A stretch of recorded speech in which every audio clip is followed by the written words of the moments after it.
नमस्कार दोस्तों, आपका स्वागत है एक और नई वीडियो में। आज हम बात करेंगे इस वीडियो में राजस्थान के साहित्य के बारे में। राजस्थान का साहित्य टॉपिक है, यह आपको चैनल पर 2 वीडियो पार्ट में देखने को मिलेगा।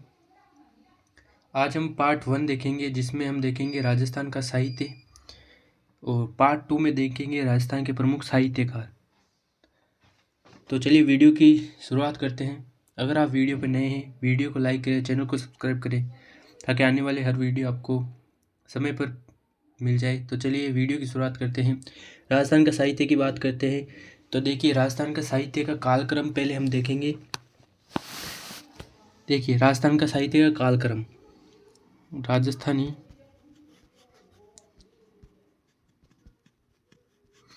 साहित्य का कालक्रम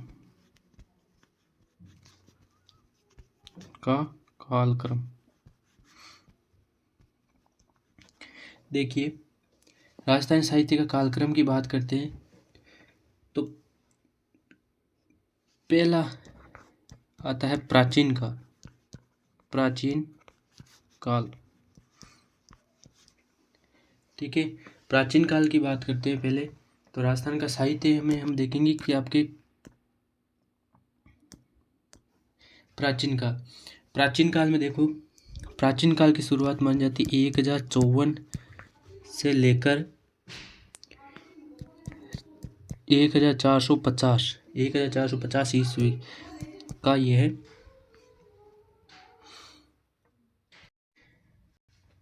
प्राचीन काल की बात करें तो देखिए, ये 1050 यहाँ पे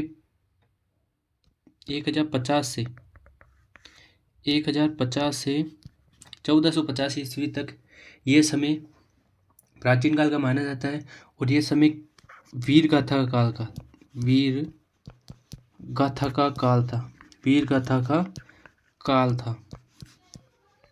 प्राचीन काल वीर गाथा का काल था। ठीक है, और इस समय की रचना है कौन सी है? देखो, इस समय की प्रमुख रचना की बात करें तो देखो, इस समय की प्रमुख रचना है, प्राचीन काल की प्रमुख रचना है जिसका नाम है रणमल छंद। कौन सी? रणमल छंद,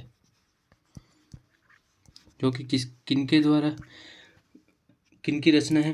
तो यह है श्रीधर व्यास की।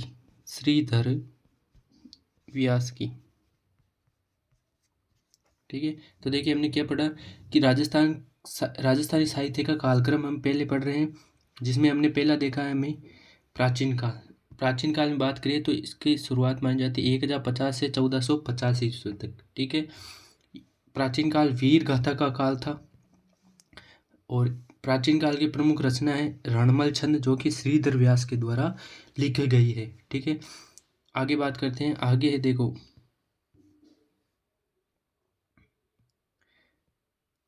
आगे है आपका दूसरा, वो है पूर्व मध्य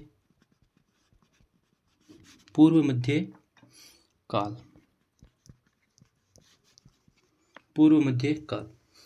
इसकी शुरुआत कब मानी जाती है? देखिए, इसकी शुरुआत मानी जाती है 1450 ईस्वी से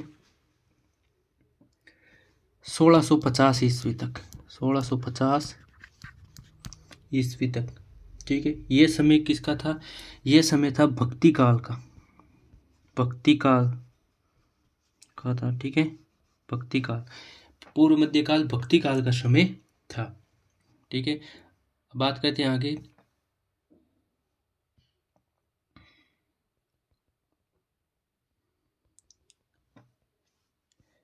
आगे देखिए,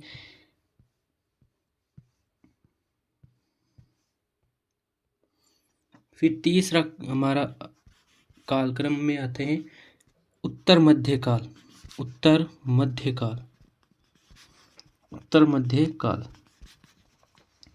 इसकी बात करें तो देखिए, उत्तर मध्यकाल का जो आपके समय है वो है 1650 ईस्वी से 1850 ईस्वी तक। ठीक है, उत्तर मध्यकाल 1650 ईस्वी से 1850 ईस्वी तक का समय है। ये काल किसका? ये श्रृंगार उत्तर मध्यकाल श्रृंगार, रीति, नीति का काल था। नीति का क्या था? नीति का काल। ठीक है, तो उत्तर मध्यकाल ये 1650 से 1850 ईस्वी तक ये माना जाता है। और श्रृंगार, उत्तर मध्यकाल श्रृंगार, रीति और नीति का काल माना जाता है।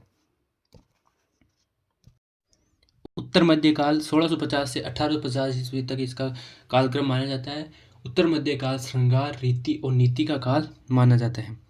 आगे बात करें, आगे है आपका चौथा है आधुनिक काल। आधुनिक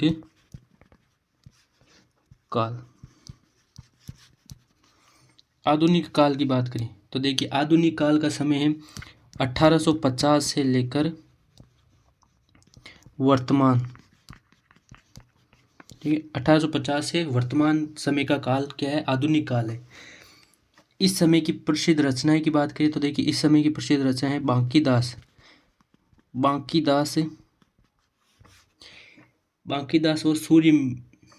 बांकीदास व सूर्यमल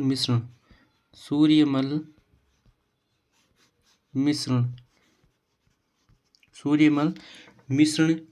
इस समय युवाओं को जागृत करने का काम इन्होंने किया। किन्होंने किया? बांकीदास ने और सूर्यमल मिश्रण ने, आधुनिक काल में। ठीक है, तो आधुनिक काल में बांकीदास और सूर्यमल मिश्र ने युवाओं को जागृत करने का क्या किया? काम किया। किसमें? आधुनिक काल में।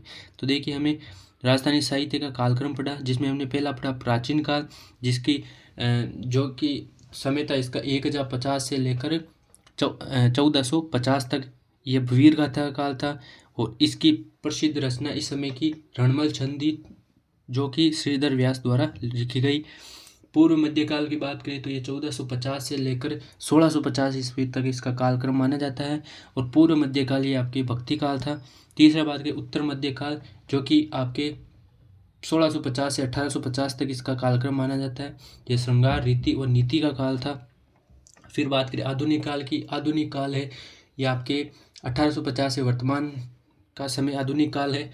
और इस समय बांकीदास और सूर्यमल मिश्र ने युवाओं को जागृत करने का काम किया। ठीक है, अब हम आगे बात करते हैं राजस्थानी साहित्य की शैलियाँ।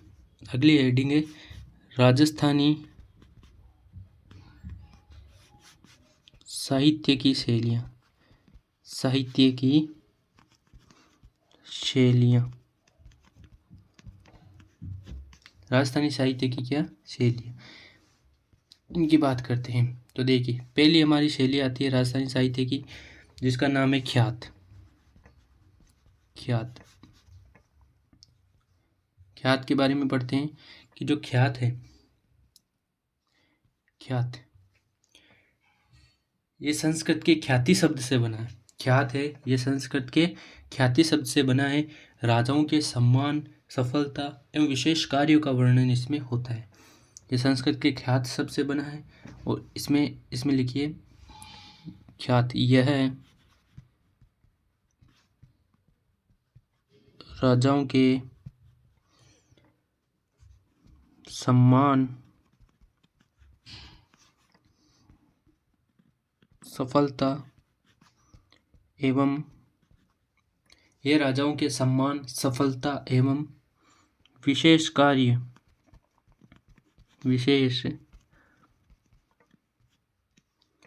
कार्य का वर्णन इसमें मिलता है।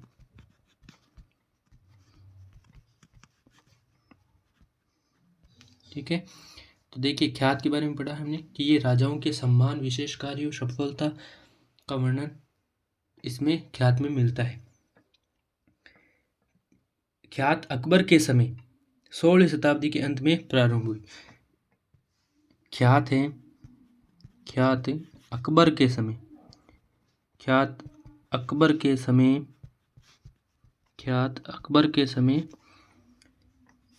समय या आप मान सकते हो 16वीं शताब्दी के अंत में, 16वीं शताब्दी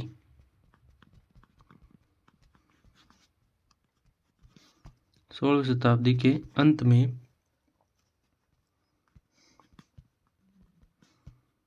प्रारंभ हुई।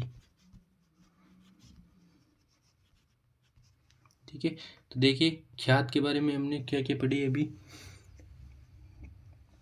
राजस्थानी साहित्य की शैलियाँ, जिसमें हमने पहले पढ़ा ख्यात।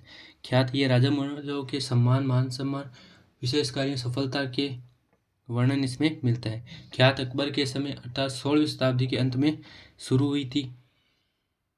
बात करें कि जो ख्यात है, अब कौन कौन से ख्यात है ये आपके प्रचलित है राजस्थान में, तो देखिए पहली है मुहूर्त नैनसी ख्यात। मुहूर्त नैनसी, मुहूर्त नैनसी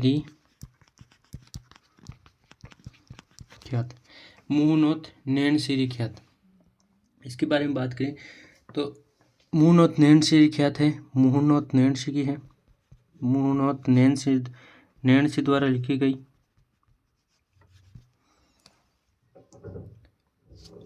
और इसके बारे में ये राजस्थान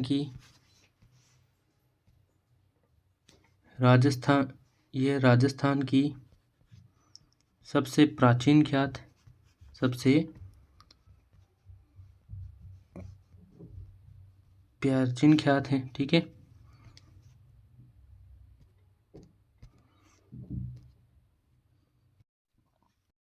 तो मुहूर्त नैनसी ख्यात, ये मुहूर्त नैनसी के द्वारा लिखी गई राजस्थान की सबसे प्राचीन ख्यात है ये, और राजस्थानी भाषा में ये लिखी हुई है, मुहूर्त नैनसी ख्यात। ठीक है, आगे बात करते हैं। आगे दूसरी ख्यात है, उसका नाम है बांकीदासरी ख्यात।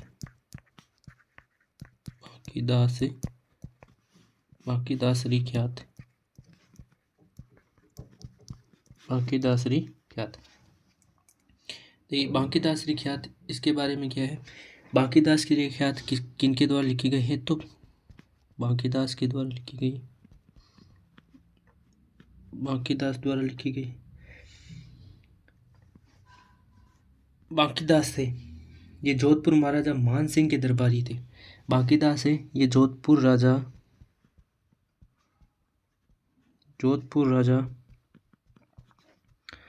मान सिंह के दरबारी थे, मान सिंह के दरबारी थे। ठीक है, तो बांकीदास ख्यात बांकीदास द्वारा लिखी गई है। बांकीदास जोधपुर राजा मान सिंह के दरबारी थे। जो बांकीदासरी ख्यात है इसमें लिखे बांकीदासरी ख्यात, इसमें जयपुर व जोधपुर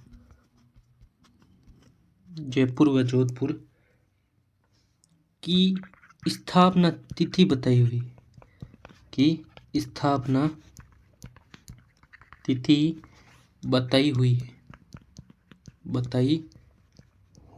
है। ठीक है, तो जो बांकीदास की ख्यात है इसमें जयपुर व जोधपुर की स्थापना तिथि बताई गई है। ठीक है, जयपुर व जोधपुर की स्थापना तिथि बताई गई है किसमें, बांकीदासरी ख्यात में। तीसरी ख्यात है आपकी कौन सी, जिसका नाम है दयालदास रिख्यात, दयालदास रिख्यात, या फिर बीकानेर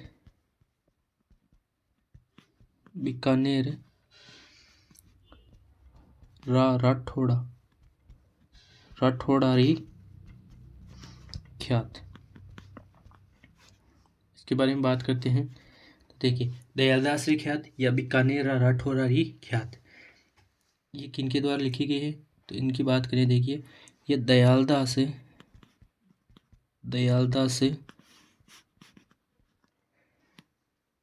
सीडावच द्वारा लिखी गई है। दयालदास ख्यात या बीकानेर राठौड़ारी ख्यात ये दयालदास सीडावच ने लिखी, जो बीकानेर के महाराजा रतन सिंह के दरबारी थे। दयालदास बीकानेर राजा रतन सिंह के दरबारी थे।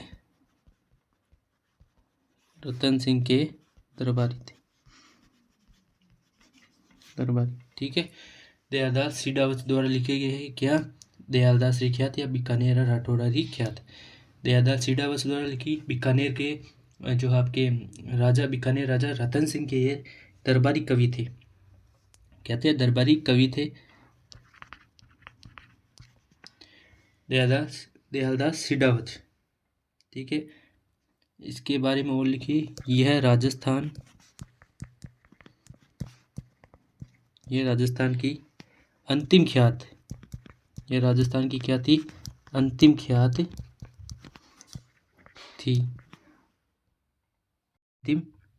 ये राजस्थान की क्या थी? अंतिम ख्यात थी। कौन सी? दयालदास री ख्यात। अब हम बात करते हैं कि दयालदास है, दयालदास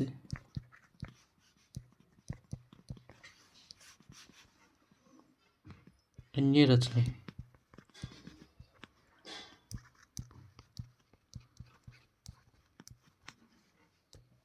कौन कौन सी है? देखो, दो रचनाएं हैं जिनका नाम है, पहला तो है ख्यात देश दर्पण, एक, दूसरी है आपके आर्याख्यान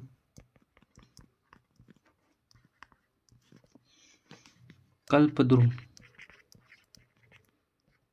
आर्याख्यान कल्पद्रुम, ठीक है। तो दयालदास की अन्य रचनाएं हैं ख्यात देश दर्पण और आर्याख्यान कल्पद्रुम, दयालदास की अन्य रचनाएं हैं, ठीक है। तो ये थी आपके, बाकी था सॉरी आपके दयालदास री ख्यात है बीकानेर राठौड़ा की ख्यात, दयालदास सीडावत के द्वारा रखी गई है, बीकानेर के रतन सिंह के दरबारी थे, ये राजस्थान की अंतिम ख्यात थी। और दयालदास सीडावत की अन्य रचनाएं जिसमें ख्यात देश दर्पण और एक है आपके आर्याख्यान कल्पद्रुम, ठीक है। अब हम बात करते हैं अगली 4 नंबर ख्यात की, जिसका नाम है मुंडियार री ख्यात, मुंडियार री ख्यात, मुंडियारी ख्यात, इसके बारे में बात करते हैं। तो मुंडियारी ख्यात है ये आपके मारवाड़, इसमें क्या है? इसमें मारवाड़ के शासकों का वर्णन है, मारवाड़ के शासकों का वर्णन, मारवाड़ के शासकों का क्या है? वर्णन इसमें देखने को मिलता है, वर्णन है, मारवाड़ के शासकों का क्या है? इसमें वर्णन है। तो मुंडियारी ख्यात, इसमें मारवाड़ के शासकों का वर्णन है मुंडियारी ख्यात में, ठीक है। मारवाड़ के शासकों का वर्णन इसमें देखने को मिलता है। अब हम बात करते हैं, ख्यात की बात की हमने, जो राजस्थान की शैली है ख्यात, दूसरी शैली है जिसका नाम है आपके कौन सा? वचनिका, वचनिका, वचनिका की बात करते हैं। देखिए, वचनिका है ये संस्कृत के वचन शब्द से बना हुआ है, गद्य और पद्य, इसमें कौन सी रचनाएं होती है? गद्य की रचनाएं होती है और पद्य की रचनाएं भी इसमें आपको देखने की मिलती है, गद्य और पद्य की रचनाएं होती है। अब हम बात करते हैं प्रमुख वचनिकाएं जिनके, और ये वचनिका शब्द संस्कृत के वचन शब्द से बना है, किस शब्द से? वचन शब्द से बना है, संस्कृत के किससे? संस्कृत के वचन शब्द से बना है वचनिका। इनके बारे में बात करते हैं। पहली वचनिका जिसका नाम है अचलदास खींची रिवचनिका,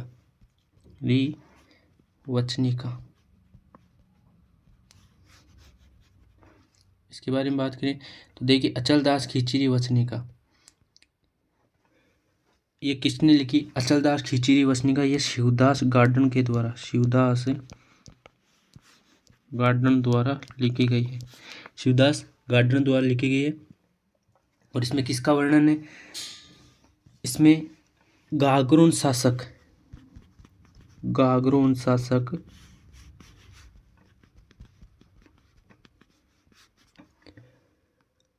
अचल दास खींची का वर्णन है। अचल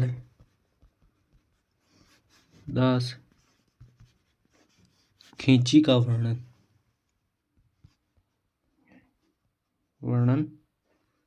है। ठीक है, किसमें?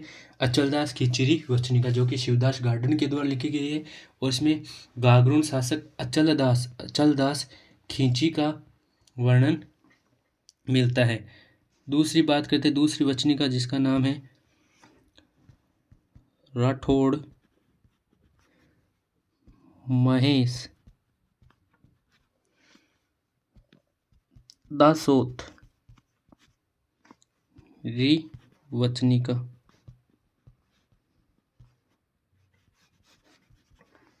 इसके बारे में बात करें तो राठौड़ महेश दासोल री वचनिका, ये किसके द्वारा लिखी गई? तो ये लिखी गई है जग्गा खिड़िया के द्वारा। जग्गा खिड़िया के द्वारा राठौड़ महेश दासोत री वचनिका लिखी गई है। जग्गा खिड़िया के द्वारा लिखी गई। ठीक है, अब हम तीसरी शैली की बात करते हैं, जिसका नाम है वात। क्या? वात। वात क्या है? वात का अर्थ क्या होता है? इसका अर्थ की बात करें, वात का अर्थ होता है बात या फिर कहानी, या वात या कहानी। वात का अर्थ क्या होता है? बात या कहानी। ठीक है, अब हम बात करते हैं प्रमुख वात, जिनमें पहली है हमारे वीरमदेव सोनगरा। वीरमदेव सोनगरा री वात। वीरमदेव सोनगरा री वात ये किनके द्वारा लिखी गई? तो ये पद्मनाभ द्वारा लिखी गई है। ठीक है, वीरमदेव सोनगरा री वात पद्मनाभ द्वारा लिखी गई है। ठीक है, पद्मनाभ द्वारा लिखी गई है वीरमदेव सोनगरा री वात। दूसरी बात, जिसका नाम है ढोला मारूरी वात। ढोला मारूरी वात ये किसके द्वारा लिखी गई? तो देखो, ढोला मारूरी वात कुशाल चंद्र के द्वारा लिखी गई। कुशाल चंद्र द्वारा लिखी गई है। तो ढोला मारूरी वात ये कुशाल चंद्र के द्वारा लिखी गई है। ठीक है, तो कुशाल चंद्र के द्वारा ढोला मारूरी वात लिखी गई है। तीसरी बात है, जिसका नाम है गोरा बादल री वात। गोरा बादल री वात। इसकी बात करें तो गोरा बादल री वात ये जाटमल द्वारा लिखी गई है। जाटमल द्वारा लिखी गई है। ठीक है, तो गोरा बादल री वात जाटमल द्वारा, फिर आपके वीरमदेव सोनगरा री वात ये आपके पद्मनाभ द्वारा, ढोला मारूरी वात कुशाल चंद्र के द्वारा, और गोरा बादल री वात आपके जाटमल द्वारा लिखी गई है। एक नोट लगा के कथन लिखना। कथन है, नोट लगा के लिखो। किनका है? लक्ष्मी कुमारी चुंडावत का। लक्ष्मी कुमारी चुंडावत। ठीक है, लक्ष्मी कुमारी चुंडावत का कथन क्या है कि फौज में नगाड़ा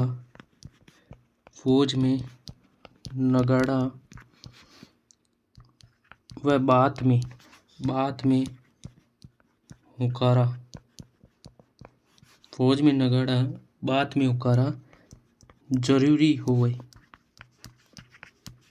ठीक है, तो जो फौज में क्या होता है? नगाड़ा, और बात में हुकारा जरूरी हो, ये कथन किसका है? तो ये लक्ष्मी कुमारी चुंडावत का कथन है। ठीक है, वेरी वेरी इंपॉर्टेंट। ठीक है, वेरी वेरी इंपॉर्टेंट।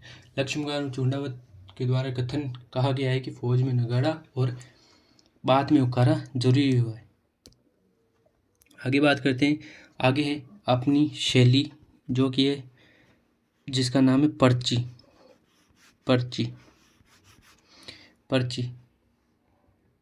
पर्ची क्या होती है? ये संत महात्माओं का जीवन परिचय होता है। पर्ची क्या होती है? संत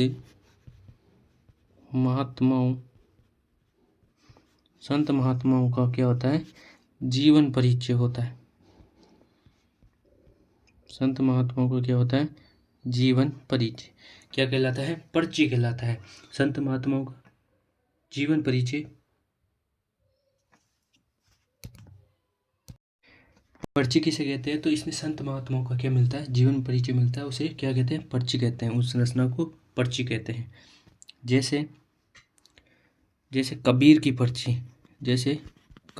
पर्ची, अब देखो कबीर की पर्ची, इसमें कबीर का जीवन परिचय देखने को मिलता है। जैसे रैदास की पर्ची, इनमें रैदास का जीवन परिचय देखने को मिलता है।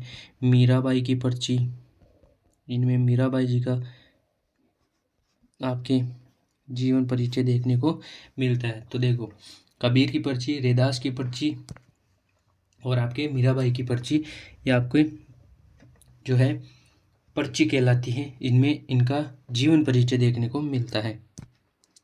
आगे बात करते हैं। आगे हमारी अगली जो है शैली है, साहित्य शैली, उसका नाम है प्रकाश। क्या? प्रकाश। अब देखिए प्रकाश की बात करें तो प्रकाश कहते किसे हैं? तो इसमें क्या होता है? इसमें विशेष उपलब्धियां होती हैं। विशेष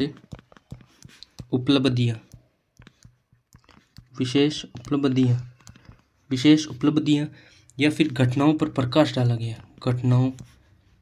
घटना पर क्या डाला जाता है? प्रकाश डाला जाता है। प्रकाश क्या होता है? विषय, जो आपके विशेष उपलब्धियां होती है या घटना पर प्रकाश डाला जाता है, उसे क्या कहते हैं? उसमें प्रकाश शामिल। अब देखो प्रकाश है पहली राज प्रकाश और दूसरा सूरज प्रकाश। एक है राज प्रकाश और सूरज प्रकाश।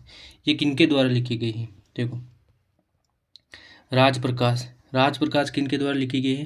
तो ये किशोर दास के द्वारा लिखी गई है। किसके द्वारा? किशोर दास द्वारा लिखी गई है। और जो सूरज प्रकाश है ये आपके कर्णिदान द्वारा लिखी गई है।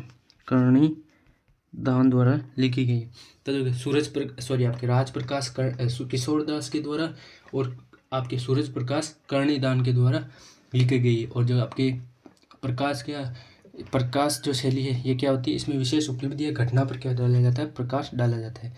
इसमें पहले है आपके राज प्रकाश जो किशोर दास के द्वारा और दूसरा सूरज प्रकाश जो कि आपके कर्णिदान द्वारा इसमें आपके लिखा गया है। ठीक है,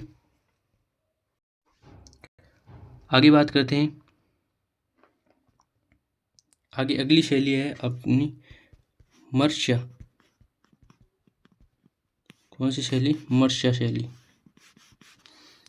देखिए मर्ष्य शैली की बात करें तो मर्ष्य किसे कहते हैं? किसी व्यक्ति विशेष की मृत्यु पर शोक प्रकट करने के लिए मर्ष्य काव्यों की रचना की जाती है। ठीक है, अब देखिए मर्ष्य किसे कहते हैं? ये किसी व्यक्ति विशेष की मृत्यु पर शोक प्रकट करने के लिए मर्ष्य काव्यों की रचना की गई है, उन्हें क्या कहते हैं? मर्ष्य कहते हैं। यानी किसी व्यक्ति विशेष की मृत्यु होती है तो शोक प्रकट करने के लिए जो मर्ष्य काव्यों की रचना की जाती है। अब देखिए पहला मर्ष्य जिसका नाम है राणी जगपत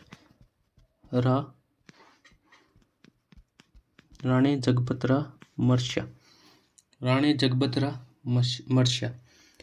मेवाड़ महाराणा जगत सिंह की मृत्यु का शोक प्रकट। तो मेवाड़ के राजा थे मेवाड़ महाराणा जगत सिंह की मृत्यु पर शोक प्रकट इसमें किया गया है। ठीक है, शोक प्रकट। तो रानी जगपत रामर्ष्या ये मेवाड़ महाराणा जगत सिंह की मृत्यु पर शोक प्रकट इसमें किया गया है। फिर आगे बात करें, एक नोट लगा के लिखिए आप। नोट, जिसमें है कि कल्ला रायमलोत, कल्ला रायमलोत ने पृथ्वीराज राठौड़ से अपने मर्चे जीते जी लिखवाए, जीते जी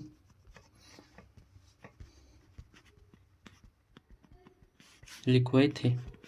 ठीक है, तो यहाँ पे क्या लिखा है कि जो कल्ला रायमलोत हैं उन्होंने पृथ्वीराज राठौड़ से अपने जो मर्ष्य होते हैं वो जीते जी लिखाए, मतलब मरने से पहले लिखवाए थे। ठीक है, तो ये थी आपके मर्ष्य शैली, राजस्थान की साहित्य शैली। अब आगे बात करते हैं रासो। आगे शैली है जिसका नाम है रासो। कौन सी शैली? रासो शैली। रासो क्या होती है? इसमें क्या होता है, इसमें राजा की महानता, इसमें क्या होती है, राजा की महानता,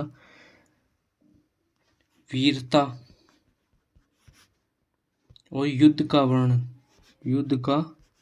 वर्णन इसमें देखने को मिलता है। तो राजा की महानता, वीरता और युद्ध का वर्णन रासों में देखने को मिलता है, राजस्थान की शैलियों में। ठीक है, आगे बात करते हैं। अब प्रमुख रासो देखते हैं, जिसमें पहली है आपके पृथ्वीराज रासो, जो कि किनके द्वारा लिखा गया है? ये आपके चंद्रबरदाई द्वारा। ठीक है, पृथ्वीराज राठौर चंद्रबरदाई द्वारा लिखा गया है। आगे बात करें, आगे है बिसलदेव रासो।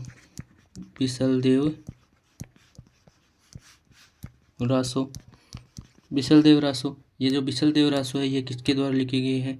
ये नरपति नाहले द्वारा लिखा गया है। नरपति नाहले द्वारा लिखा गया है बिसलदेव रासो।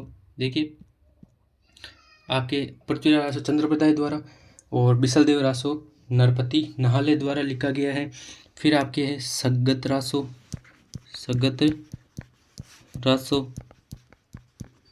सगत रासो की बात करें, जो सगत रासो है ये किनके द्वारा लिखा गया है? सगत रासो गिरधर ओशिया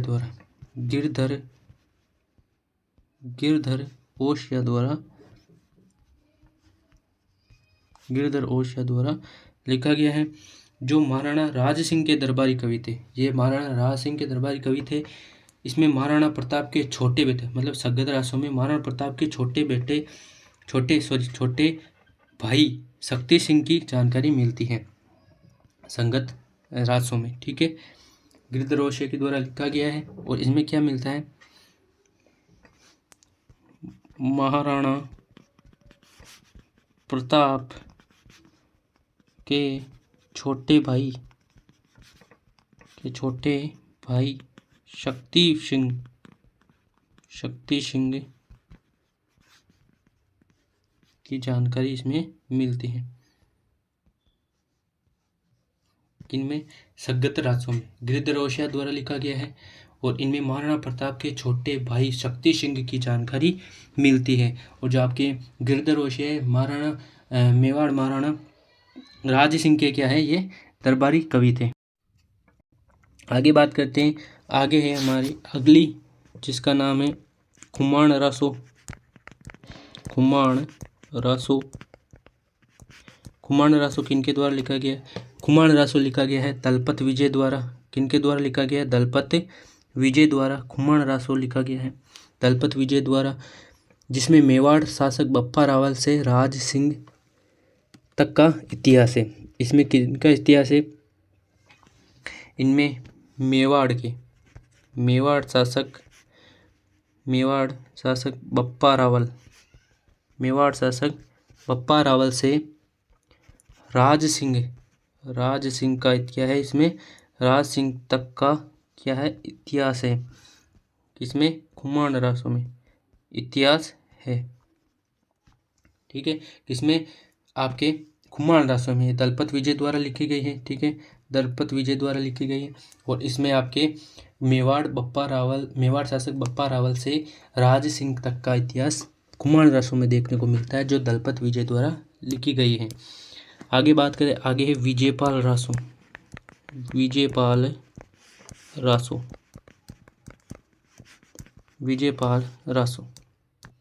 देखो, विजयपाल रासो की बात करें तो विजयपाल रासो है, ये किनके द्वारा लिखा गया? ये नल सिंह के द्वारा लिखा गया, नल सिंह द्वारा लिखा गया है। इसमें किसका वर्णन है? तो इसमें करौली शासक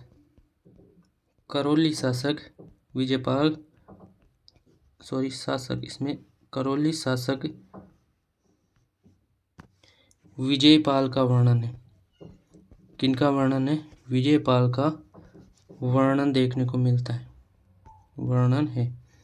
इसमें विजयपाल रासो जो नल सिंह के द्वारा लिखा गया, इसमें करौली शासक विजयपाल का क्या मिलता है? वर्णन मिलता है। आगे बात करें, आगे है मानचरित्र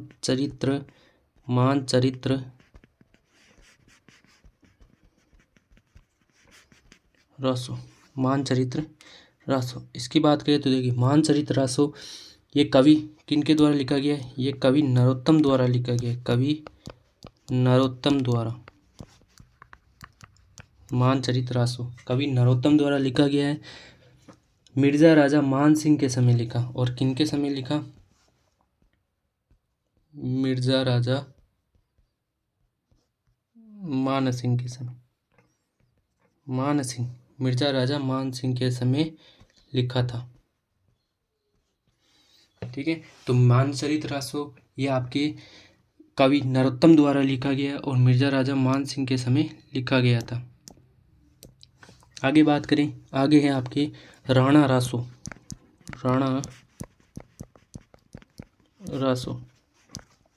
देखिए, राणा रासो की बात करें तो राणा रासो ये आपके किनके द्वारा लिखा गया? दयालदास द्वारा लिखा गया है। किनके द्वारा? दयालदास के द्वारा राणा रासो लिखा गया है।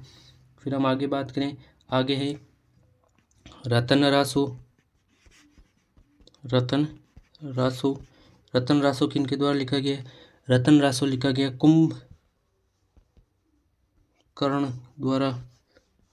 कुंभकर्ण द्वारा रतन रासो लिखा गया है। फिर आगे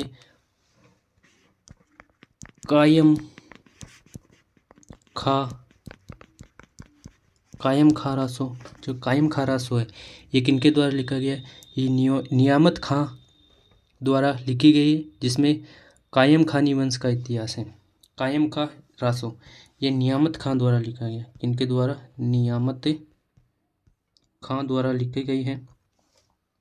नियामत खां द्वारा लिखी गई है, जो कि कवि इनका और नाम से जाना जाता है, जिनका नाम है कविजान या नियामत खां द्वारा ये लिखा गया है। इसमें किनका इतिहास मिलता है? इसमें कायम खानी वंश का इतिहास मिलता है। कायम खानी वंश का इतिहास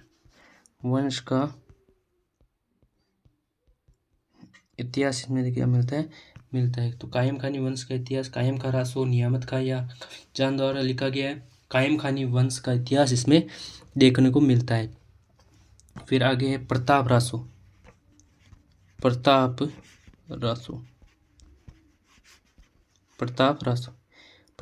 किनके द्वारा लिखा गया है?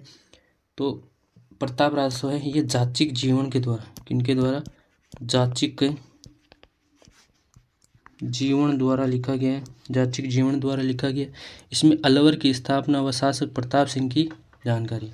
इसमें किसकी जानकारी? इसमें अलवर की तो स्थापना के बारे में जानकारी है, और प्रताप सिंह की जानकारी देखने को मिलती है। शासक प्रताप सिंह की जानकारी है किनमें? प्रताप रासो में। ठीक है, तो प्रताप रासो जाचिक जीवन द्वारा लिखा गया है। अलवर की स्थापना और शासक प्रताप सिंह की जानकारी प्रताप रासो में देखने को मिलती है। फिर है शत्रुशाल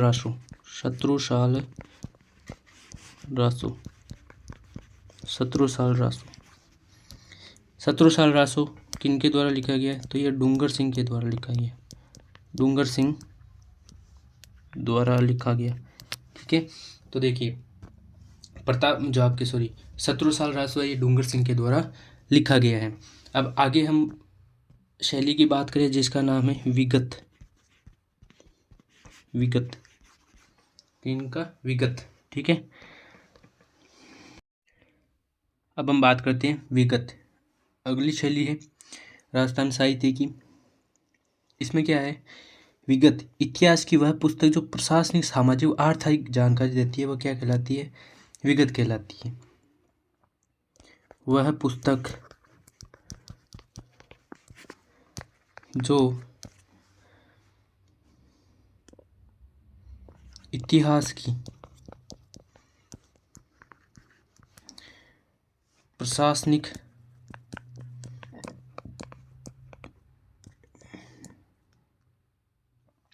सामाजिक, इतिहास की वह पुस्तक जो वह पुस्तक जो इतिहास की, सामाजिक और आपके प्रशासनिक,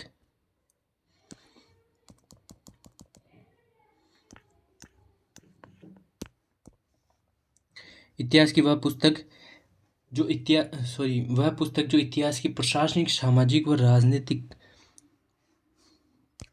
आर्थिक जानकारी देती है। क्या कहलाती है, इतिहास की वह पुस्तक जो प्रशासनिक, सामाजिक, आर्थिक जानकारी देती है, विगत कहलाती है वह पुस्तक, ठीक है। अब देखो विगत पहली है आपकी मारवाड़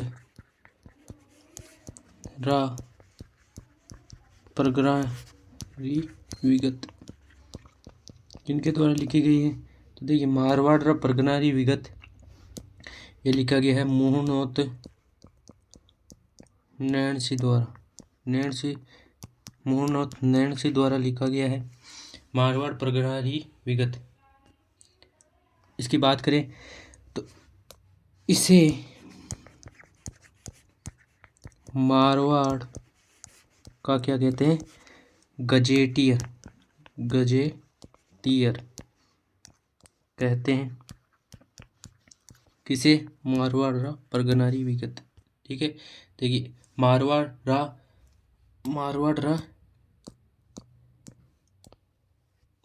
रा परगनारी विगत मोहम्मद नैणसी द्वारा लिखी गई है। इसे मारवाड़ का क्या कहते हैं, मारवाड़ का गजेटियर इसको कहते हैं। आगे बात करें, इस पुस्तक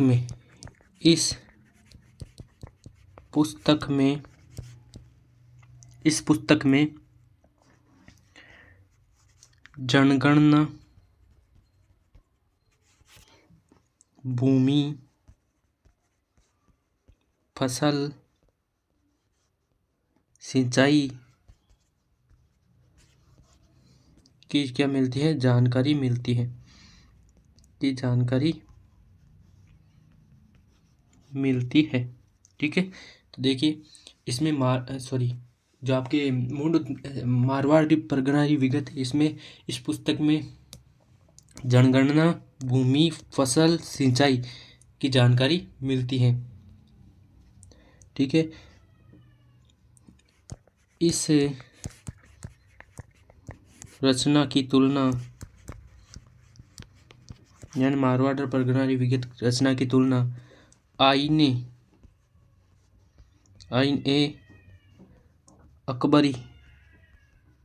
आईन अकबरी से की जाती है, ठीक है। आईन अकबरी से की जाती है, आईन अकबरी से की जाती है, ठीक है। तो इस रचना जो आपके मारवाड़ परगनारी विगत है, इस रचना की तुलना आईन अकबरी से की जाती है जो अबुल फजल के द्वारा लिखी गई है, ठीक है। अब हम बात करते हैं आगे अगली शैली है जिसका नाम है हमारा पहेली, ठीक है। पहेली, और एक रचना है जिसका नाम है साखी, एक रचना है जिसका नाम क्या है, साखी।